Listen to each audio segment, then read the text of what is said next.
Greetings from Campus View Church, from my office here, and welcome to GatorBites. That's right, GatorBites. We have a name for this video newsletter now. Thank you so much for all of you who sent in ideas and thoughts about what we could name this. But the winner is Sandy Walker, who came up with GatorBites, and I liked it because it just it made me think that we're not giving you the whole meal, we're just giving you little bites of information and news from Campus View Church for the week, and so GatorBites it is. So officially, welcome to GatorBites, June 13th, 2020. So much is going on right now in the world, and really 2020 has just been, full of one surprise after the other. God has been teaching us a lot, has been teaching me a lot in the first half of the year, and I'm sure we have another whole half to go, so I'm sure that there's going to be so much more that God is going to be bringing to my attention. But yes, we're still concerned about COVID-19, and there's still social distancing. We still haven't been meeting together as a corporate body on Sundays or on Wednesdays. We've still been live streaming, but we are still in the process of working that out to sometime prayerfully in July to come together or start coming together in smaller groups to meet here at the building, but then add more and more folks so that we can be together. And I got to tell you, it has been hard, and I miss so much being with all of my brothers and sisters, especially during this time, especially over the last 3 or 4 weeks, as so much has been brought to the surface just about just race in America and diversity and injustice and so much that is still going on in our world that we are being basically reminded of having to really think about and deal with and understand. And so it's hard. It's been really hard not to be able to see you, not to be able to see your body language and your eyes and your just your responses to whatever it is that I might be talking about from the pulpit. It's just tough. So I really look forward to all of us being able to meet together soon. And we are still working on that, and we're going to get there. And prayerfully, we'll start in July.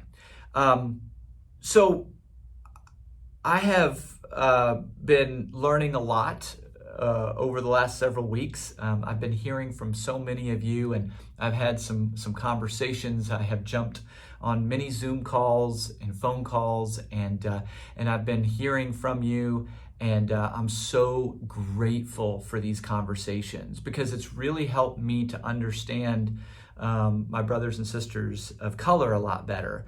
And honestly, I don't even know where to go with that in the sense of why it's taking this for that to happen. But I think what I'm learning is that there's a lot that I don't know about a lot of my brothers and sisters as far as their background is concerned, and as far as what experiences they've had. We've kind of come together and we've forged these friendships and these relationships within the church, and it's like we start here and then we move forward, but there's not a whole lot of understanding what's back here, and to understand why we are who we are and why we feel what we feel, and we all have a back story. We all have a story to tell that basically explains why we have been shaped the way that we have been shaped in our thinking and in our feelings about the world and about race and about the church and about family or about children or marriage. And there's just so much that I think God is trying to get our attention about with respect to getting to know each other better. And again, I talked about this a little bit on Sunday. It's about conversations and about listening and about getting to know each other. And so I'm so grateful for the conversations that I've had with so many of you. I know that there's going to be so many more conversations ahead, and I definitely look forward to that. I wanted to read a passage in Romans that was brought to my attention it's just a reminder for all of us, brothers and sisters, as we do have to have conversations, as we do have to sit down and hear from one another, just how important it is for us to recognize and understand that we are all in this together, and we need to love one another as we fight to understand. All right. And so in Romans chapter 12 and beginning in verse 9, it says, love must be sincere. Hate what is evil, cling to what is good. Be devoted to one another in brotherly love. Honor one another above yourselves. Never be lacking in zeal, but keep your spiritual fervor serving the Lord. Be joyful in hope, patient in affliction, faithful in prayer. Share with God's people who are in need. Practice hospitality. Bless those who persecute you. Bless and do not curse. Rejoice with those who rejoice. Mourn with those who mourn. Live in harmony with one another. Do not be proud, but be willing to associate with people of low position. Do not be conceited. Do not repay anyone evil for evil. Be careful to do what is right in the eyes of everybody. That's always tricky. If it is possible, as far as it depends on you, live at peace with everyone. That doesn't mean compromise your convictions. It doesn't mean don't stand for what you believe. But God says we need to live in peace with one another. It says, do not take revenge, my friends, but leave room for God's wrath. Let God take care of that stuff. He says, it is mine to avenge, and I will repay, says the Lord. On the contrary, if your enemy is hungry, feed him. If he is thirsty, give him something to drink. In doing this, you will heap burning coals on his head. And do not be overcome with evil, but overcome evil with good. So, what a passage, and what a reminder of just how important it is for us to love each other and to consider each other above ourselves. And that doesn't mean that we don't deal with what we need to deal with, that we don't address what it is that we need to address. And we do need to address the race issue in the church. We need to address it outside the church. We need to address it inside the church. We need to talk about diversity. We need to talk about equality. We need to talk about justice. We need to talk about these things. But in order to have great conversations, in order to talk about these things in a way that is productive, is that, man, we've got to take a step back and recognize that we all come from different experiences, and we all have different realities. And your reality is a reality. My reality is a reality, and I can't go back and change my reality. You can't go back and change your reality. But what we can do is we can learn to empathize with each other, to hear each other, to listen to one another, and let our love be sincere for one another.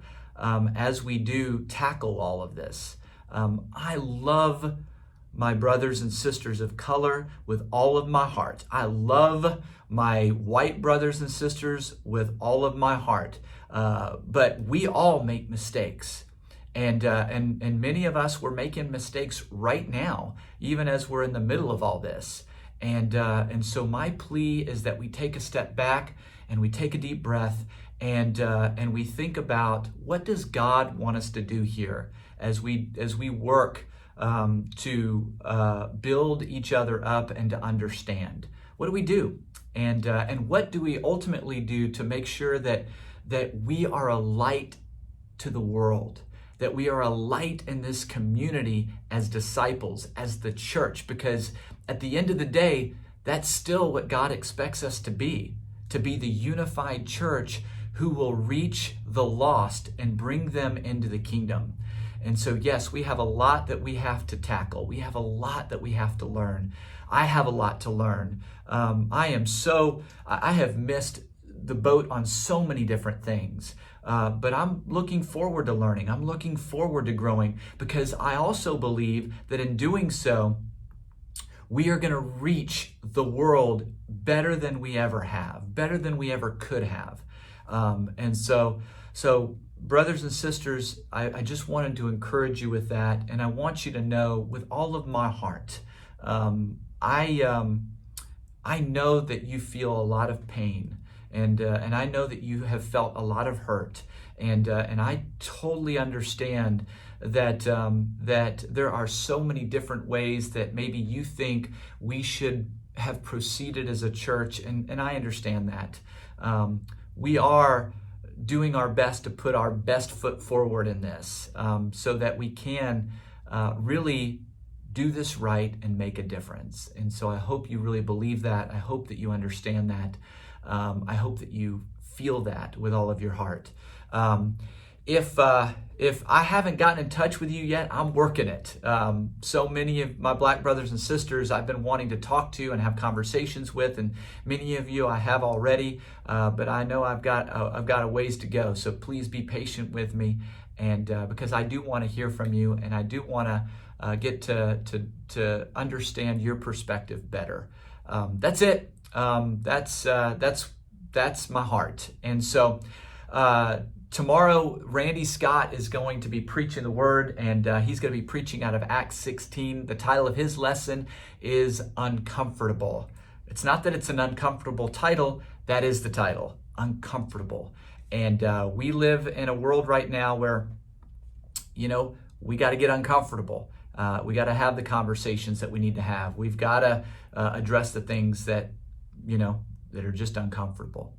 And then on Wednesday, we're going to have a candlelight vigil and some time of prayer and remembrance of those whose lives have been lost due to injustice and due to the oppression that so many have felt and have experienced.